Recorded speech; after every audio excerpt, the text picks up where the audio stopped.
Good morning.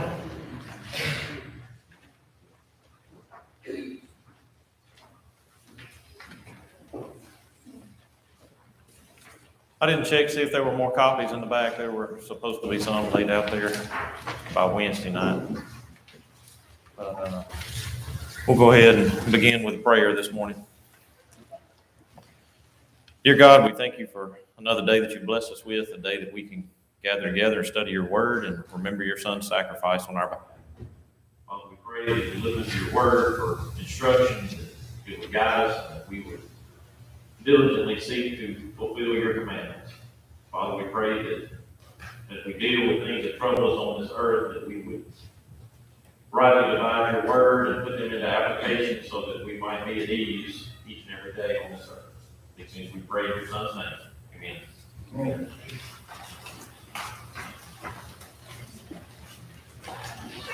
If we turn to page 28 on lesson 5 is where we will spend this morning's time. And what we'll end up discussing is really trouble over sickness. And there are other types of sickness. Later in the book, it does deal with addiction and growing old from a sickness standpoint. So when we look at those, we look at growing older. I'm going to try to be fairly diligent to stay away from those two topics and simply deal with, I'll say, ailments of the flesh. Did I turn it on? No. All right, I'll speak up for a few more minutes. I'm not going to talk about addiction, and I'm not going to talk about old age, even though some of these ailments we'll talk about this morning deal with old age, because those will be covered in the last two lessons in this material. So when we're looking at sickness and you look at the material that was presented, what went along with the type of sicknesses that we endure on earth? Name one that either you have dealt with or one that you are potentially facing or enduring yourself right now. Cancer. All right, cancer is one that's not directly mentioned. Definitely affects quite a few people and quite a few families.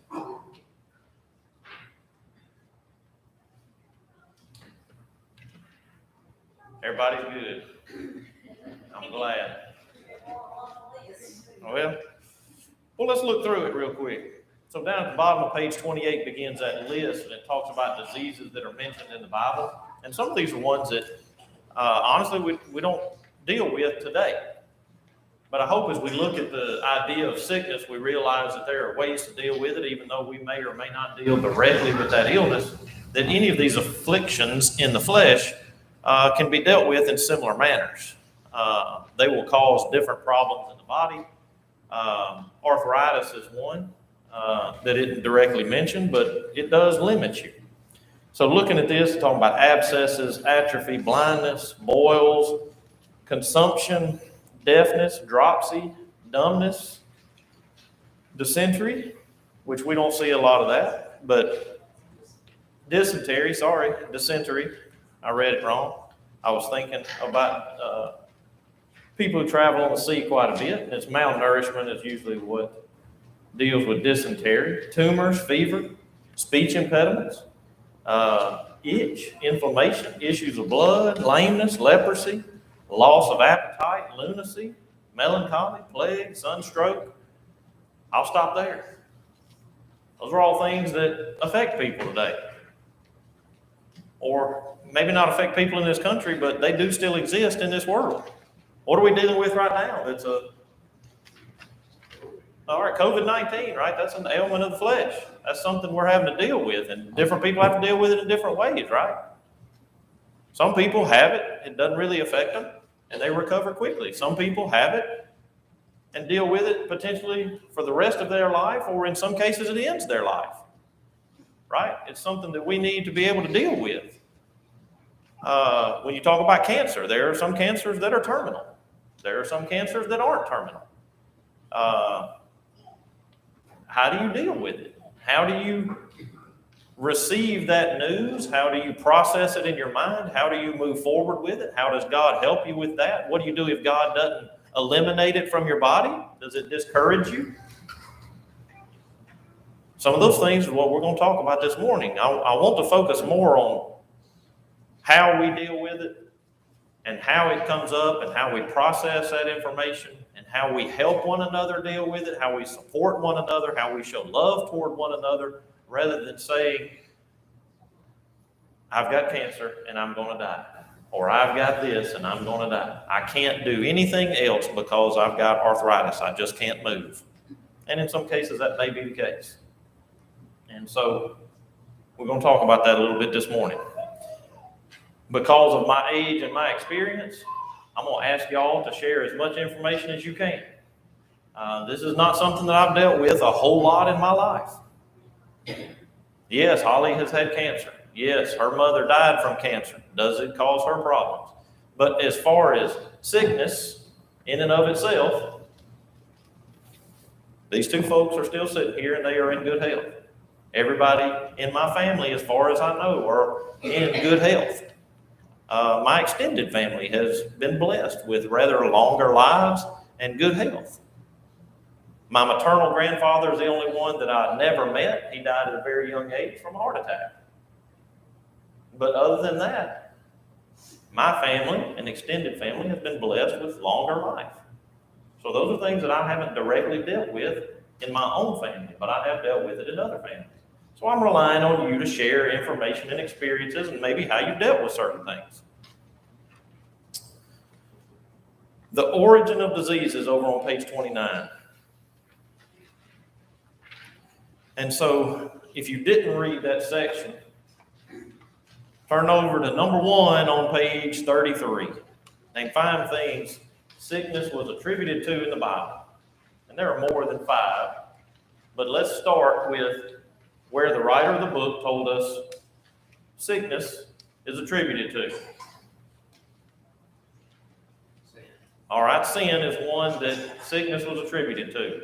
And whether I'll say a direct consequence of sin or sickness associated with a sinful behavior, I think we'll cover both of those with sin. What's another one? All right, God caused diseases in certain people, right? He mentions people being eaten of worms, and there were other diseases that people were stricken with that weren't necessarily deadly right at the moment. He struck the Israelites with plagues sometimes. He struck people with boils. Several different situations where God caused a physical ailment. Something else. No. All right, Satan or the devil, he has been allowed to touch other men's flesh and women's flesh in the past. It is attributed to Satan. Okay? Self-induced. All right, self-induced. Things that your behaviors or things that you have done or things that sometimes just by accident have happened. Okay? Anything else? All right, hereditary issues. Some of it just, you're born with it. All right, what else? What have we been facing for 2 years? Something that's very contagious. So sometimes we just have to process it. Right. Close contact with other people could be a source of transmission. I wrote down one other I was hoping somebody else wrote down. Stress. All right, stress. Stress can cause a lot of different, stress can cause the body to shut down in literal fashion. You stop kidneys from functioning and livers from functioning and your brain from stop functioning. Stress can, warfare is one. Okay, so that's really close to the one I wrote down. I wrote down violence. Okay, so warfare or violence is another one that I think that the Bible attributes to certain sicknesses or certain ailments of the flesh or something wrong with the flesh. There are several situations where somebody was beaten or was taken and they had to deal with that recovery.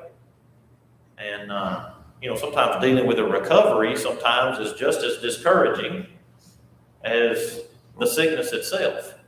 Even though you may have been cured, the recovery process can be disheartening at times. I know that heart surgery is one in particular that sometimes doesn't go as quickly in the recovery process as you think it ought to.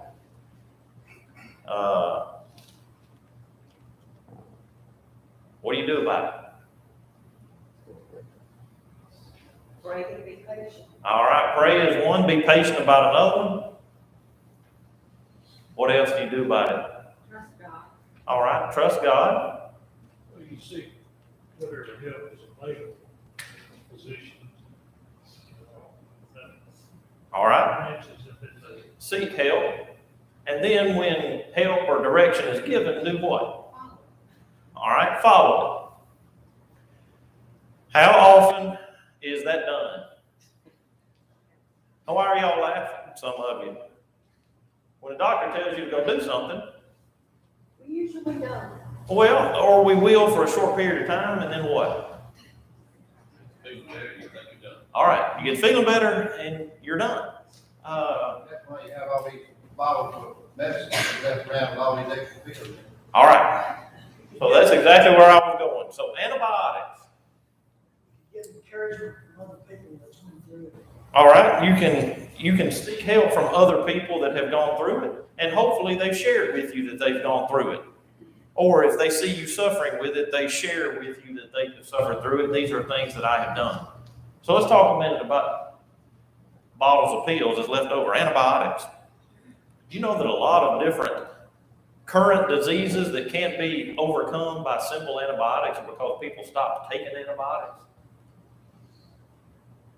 So they took them to a point that they started feeling better. They never really knocked out what the antibiotic was intended to knock out. And then diseases and germs do what? They mutate. Or they become resistant to certain antibiotics or certain drugs. It's a natural function. The other thing people used to do is flush them down the toilet.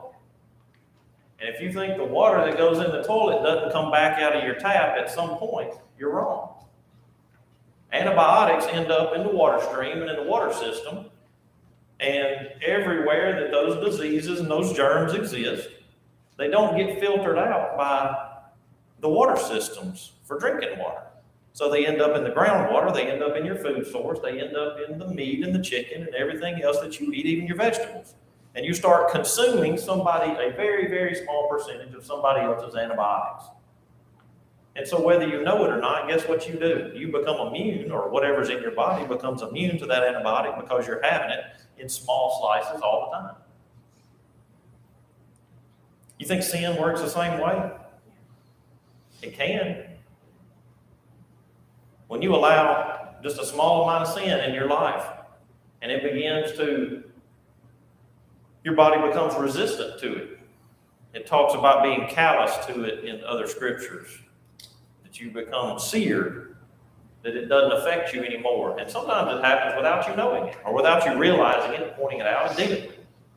And I think sickness sometimes can be exactly the same way. That when we are asked to do something by a professional, I'll say a medical professional, something that someone that we have sought support from, who has expert advice, and they say, go do this, and you'll feel better. And then we don't go do it. Why did we go see him in the first place?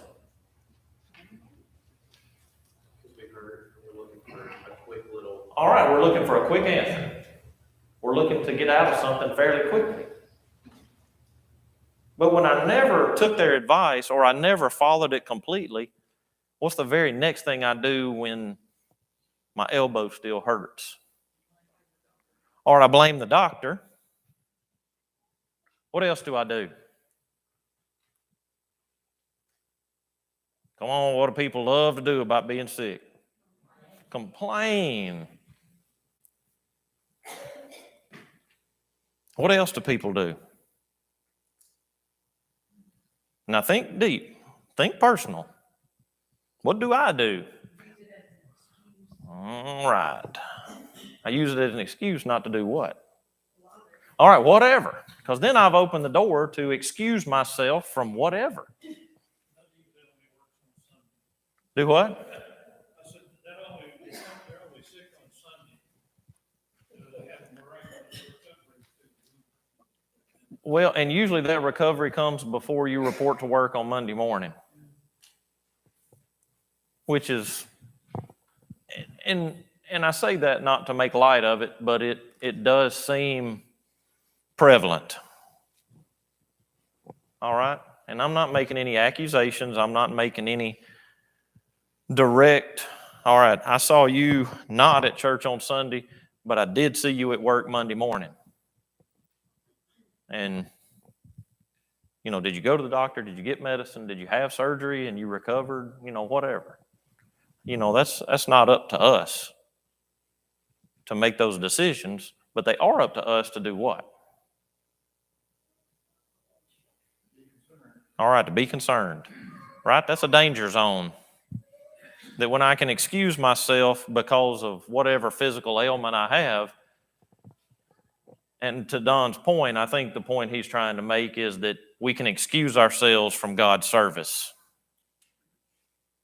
How many sick days does God give us on our roster?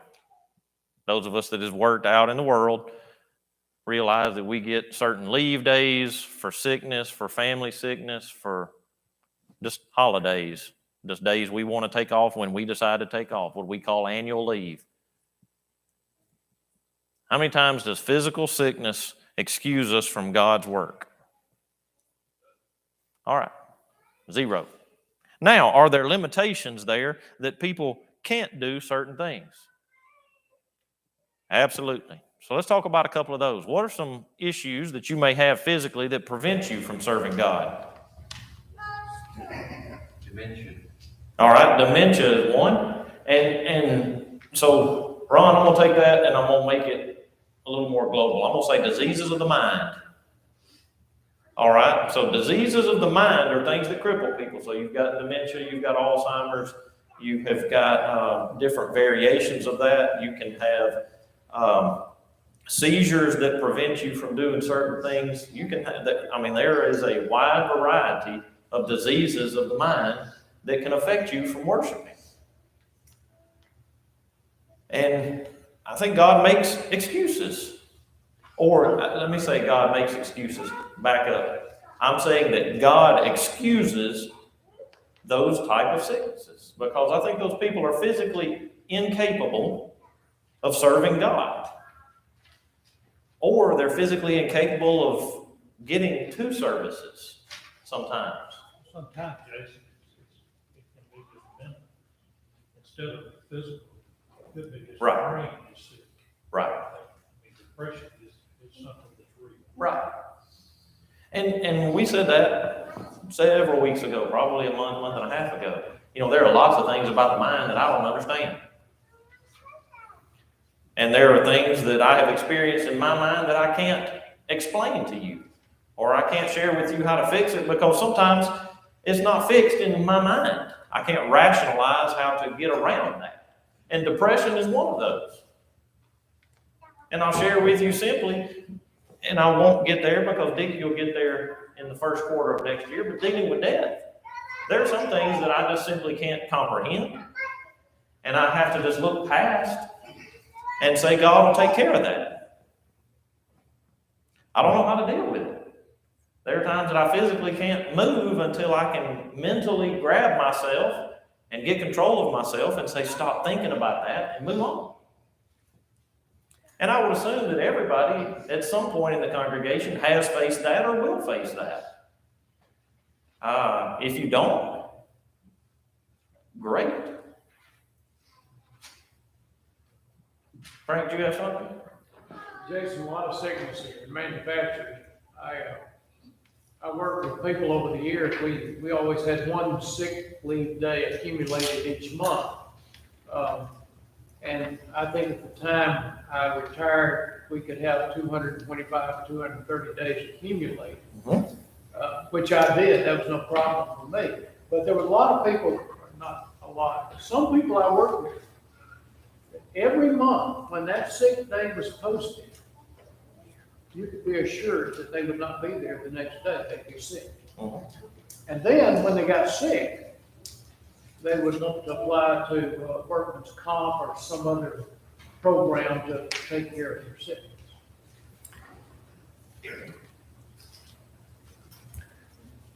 Anybody that's worked in management for any period of time or dealt with other people, those people absolutely exist. At TVA where I work, when you work your first 3 years, you earn 4 hours every 2 weeks of leave. And sick leave never changes, annual leave changes, you gain more and more over time. 4 hours of sick leave. And as Frank said, almost a guarantee, as soon as they earned that 4 hours, there was gonna be some kind of appointment or some kind of sickness or something else that they needed. Then when they were truly sick, guess what they didn't have?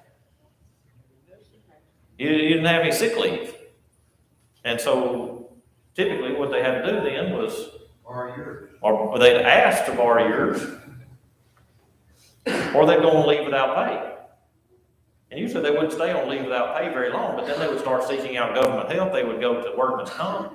And I'll tell you, one of the saddest situations that I've ever dealt with was when a man was getting close to retirement, and he came to me, and he had had an ailment. He had a problem with his hip for years, but he worked and worked and worked and worked, and had no problem with it. It didn't affect his work until he got ready for retirement, and then he started looking at applying for workers' comp, and he wanted to retire disabled.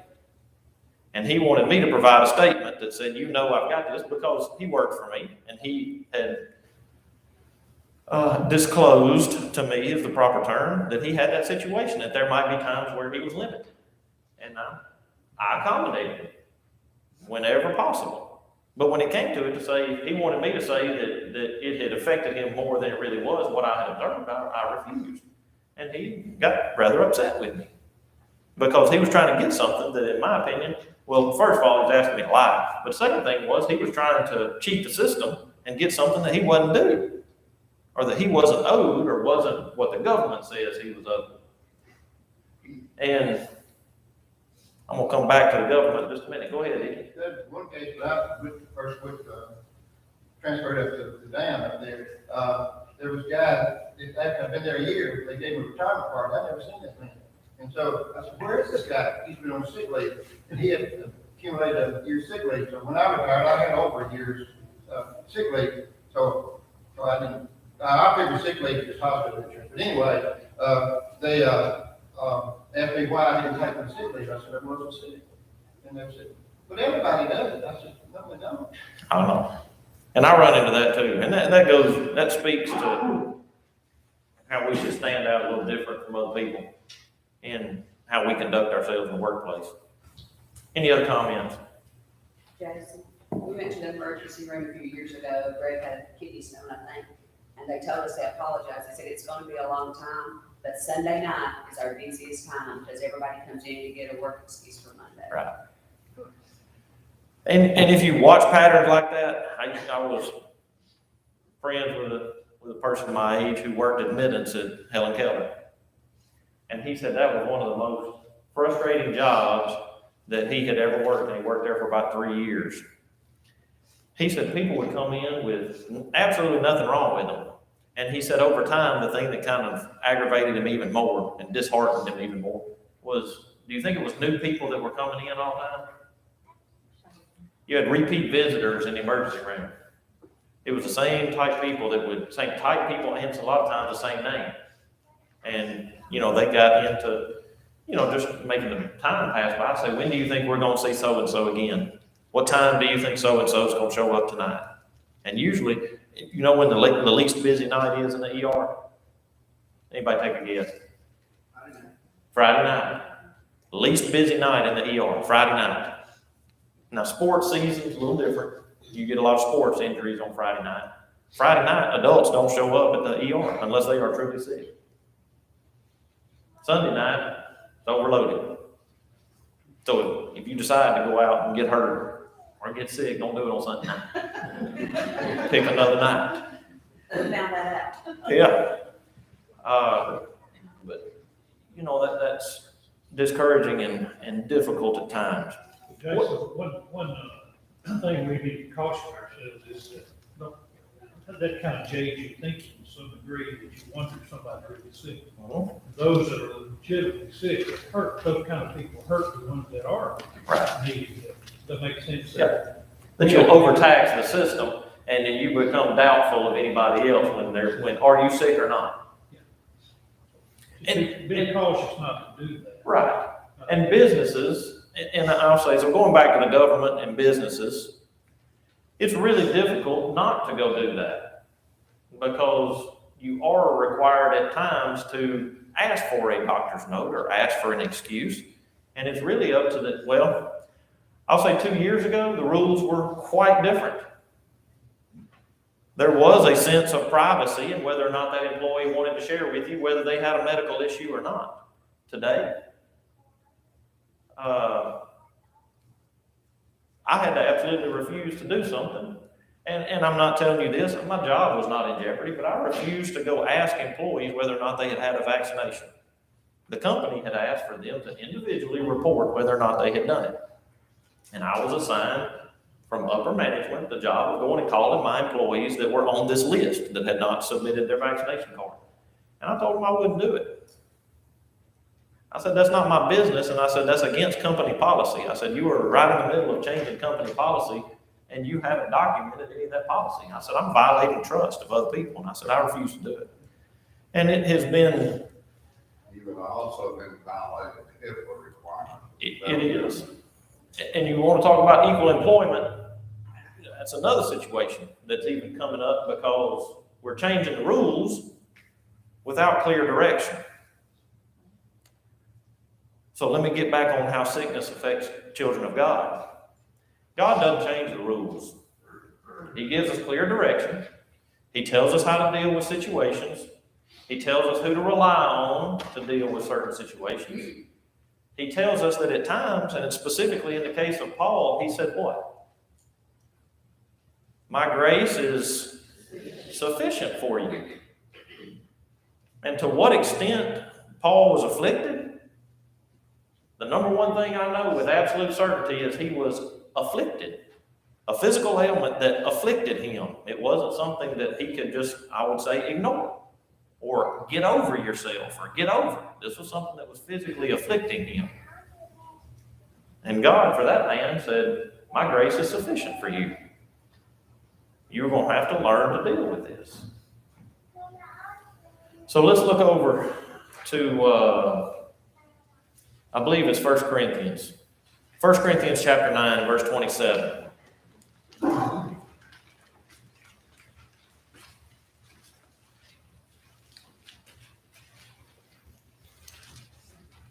When somebody gets to that passage, please read it aloud. 1 Corinthians 9 and verse 27. But I keep under my body and bring it into subjection, lest that by any means, when I have preached to others, I myself should be a castaway. And again, who's speaking this here in 1 Corinthians? Paul is. Okay. So the things that were under his control, he had committed to do what? To control them. To keep them in subjection. And I think when we deal with sickness and we deal with ailments of the flesh, I think that's an excellent place to start. I'm going to control the things in my body that I can control.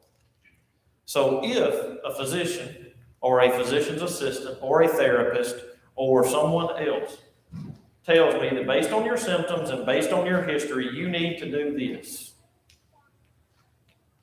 what do we need to do? We need to do it. Is it okay to question it? Or if I say, yeah, I'm going to keep taking this medicine, but this medicine's making me feel this way, and I don't like it. A lot of times the doctor will say what? Or we'll change it, or we'll reduce the dose, or we'll try a different medication, and we'll try to regulate you. It's all about communication. All right? It's the same between brothers and sisters. All right. Communication with your healthcare providers is vitally important. How many of you have been in overnight stays in the hospital or sat with somebody with an overnight stay in the hospital? Who is your best advocate?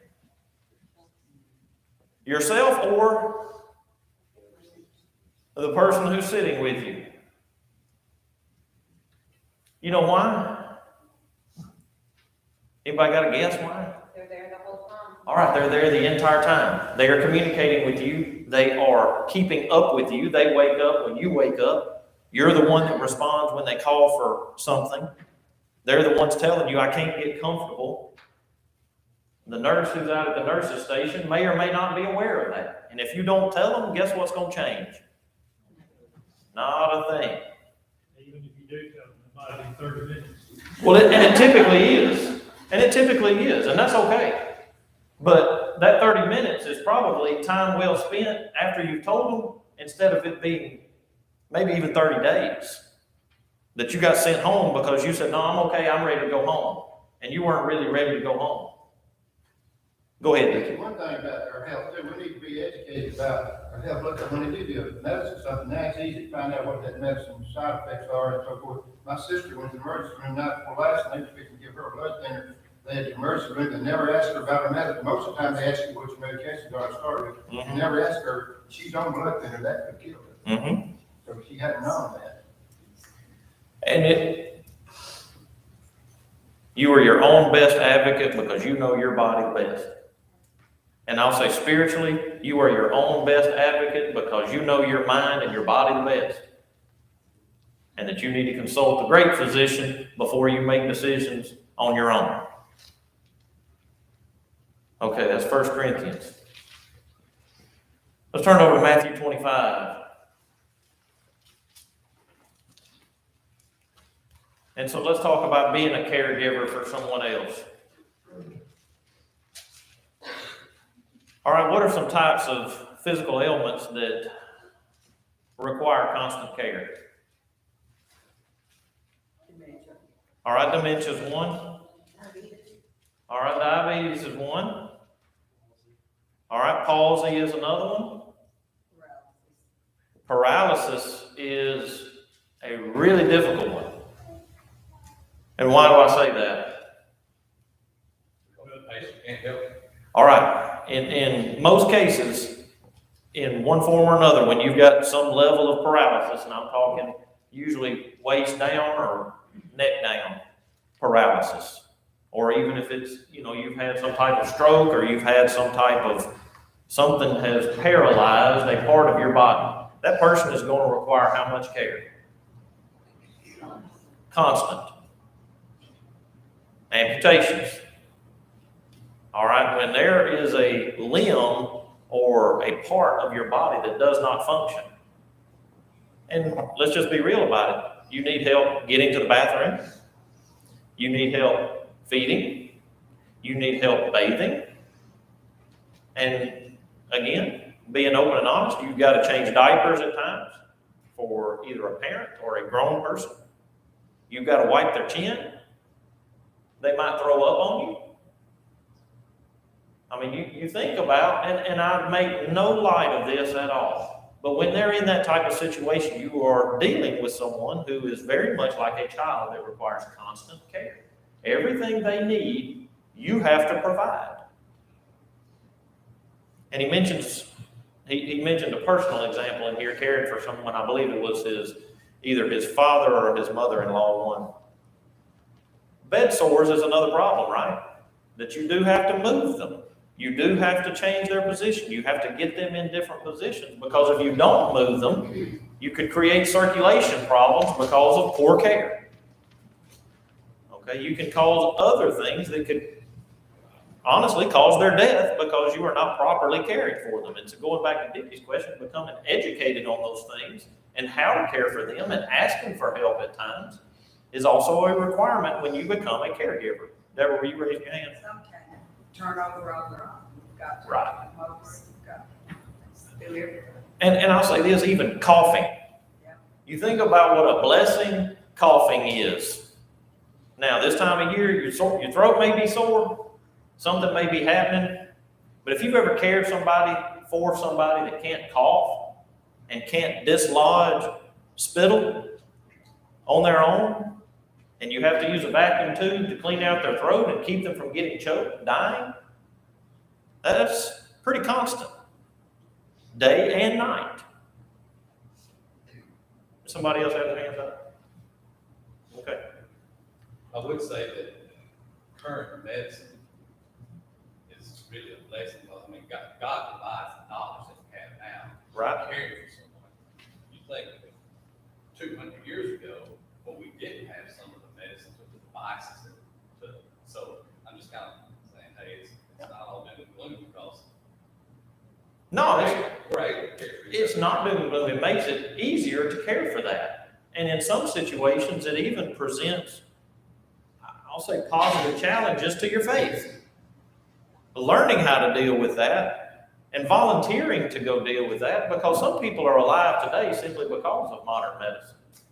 That years ago, I would even say 30, 40 years ago, would have died. Because they couldn't be, we either didn't understand or proper care couldn't have been provided. So how does a Christian learn to deal with that? What's our attitude towards somebody? Do we become resentful over time? Is it a temptation to resent that and to complain again? Back up to complaining, less action, more complaining, solves a lot of problems, doesn't it? Absolutely not. Because you're still back in the same situation with the same duty and the same requirements that God gave you than when your situation started. Again, I hope everybody's in Matthew 25. 25 and verse 40. Somebody read it aloud for me. Donald Collier, I think you were reading earlier. And the king will answer and say to them, assuredly, I say to you, inasmuch as you did it to me, of the least of these my brethren, inasmuch as you did it to one of the least of these my brethren, you did it to me. Now, what's the context there? I do want to share a little bit of context there. As much you did it to the least of these, my brethren, you did to me. All right, he was talking about feeding them and providing basic care, right? And that's why I think this is extremely applicable here. I believe that's the same passage that deals with a cup of cold water, isn't it? Maybe not. Maybe I'm thinking of a different passage. Okay. So, but when you're providing those basic necessities and we're fulfilling our duty as Christians, sometimes you have to bring back in, who am I truly working for here on this earth? Who am I working for? I'm working for God. When I'm caring for my brethren, that be brothers and sisters in Christ, I'm caring for my family members, and who sometimes may or may not be members of the body, I'm still performing a duty that's required of me by whom? By God. Now, are there opportunities where I need help? You know, empathy is not something that you're just born to. You've got to cultivate empathy. Right. Be a fellow man. And I'll say the poorest way to develop empathy is to withdraw. Is that fair? Everybody, that makes sense to everybody? The poorest way to develop empathy, and that's love for your fellow man, is to withdraw.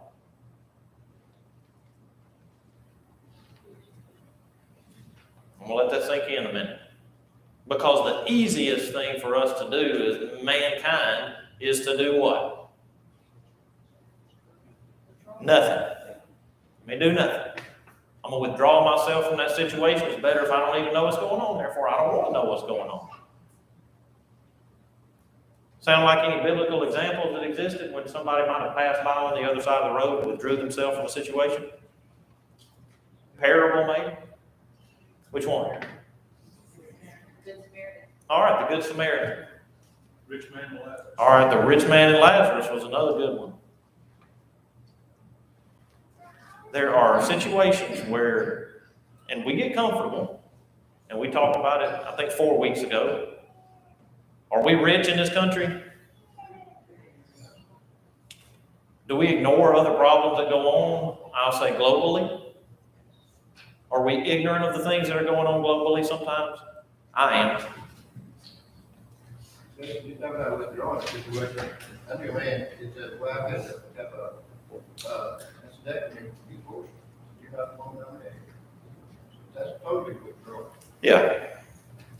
And sadly, a lot of mates, spouses, well, I won't go there. Because I don't want to apply the world to what God tells us to do. Our responsibility is to care for one another, period, and end of story. Until what happens? Yeah. Until death. Okay? Whatever the need be. However initially uncomfortable it may be, sometimes you just got to do what? You just got to do it. And strangely enough, the more you do it, the easier it gets or the more comfortable you get with it. And sometimes if you will empathize, you will understand that they simply can't do it for themselves. And some sicknesses and the nature of some sicknesses we'll never understand, and God doesn't want us, I would say God doesn't want us to understand. If He wanted us to understand, we'd understand it all. He'd give us all the answers. There are some things we've got to work through on our own. Yes, no? I know for me personally, being able to see someone actually form those views as far as being able to empathize, to care for someone that's sick, helps me to empathize a bit more. Because I didn't think she could do that. Right. Yeah, your mind will develop that or not develop it. And I'll share a story with you. We went to visit, and I'm saying this in the context of your children need to be taught. So going back to Brother Jim's point that empathy is taught. Carrying your children to funerals and hospitals and to see sick people is vital to their development. Vital to their development. And let me tell you why. We went to the hospital one time, somebody we knew very, very well, and had a little trouble controlling his bowels. I forgot y'all were in here.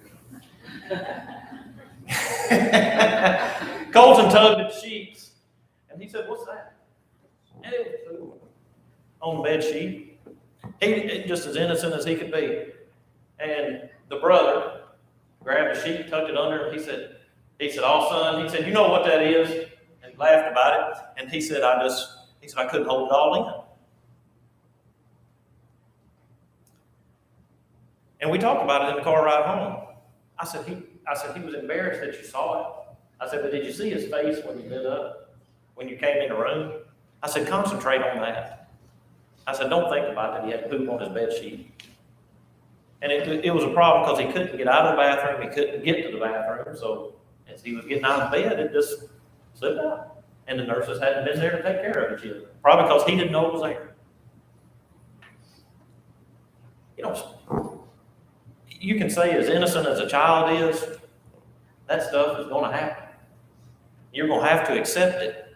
And you're going to have to learn to deal with it. And you're going to have to, hopefully, I won't even say hopefully it never happens to you. I'll say sometimes there are things we need to learn that are difficult, that sometimes you just have to work through and learn to deal with. And accept it, and learn to empathize with them. Because do you think if it was their choice, would they be in that situation?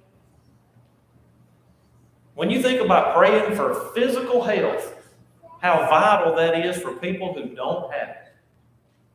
And if you've never experienced it, I hope you've at least helped someone who has experienced to give you an idea of what they deal with on a constant basis. Because it'll change your perspective. It'll change you as a Christian. And the point I made earlier, it will strengthen your faith if you will allow it to. It will give you opportunities to serve others and to be with others and to deal with others in ways that you may not have experienced yourself.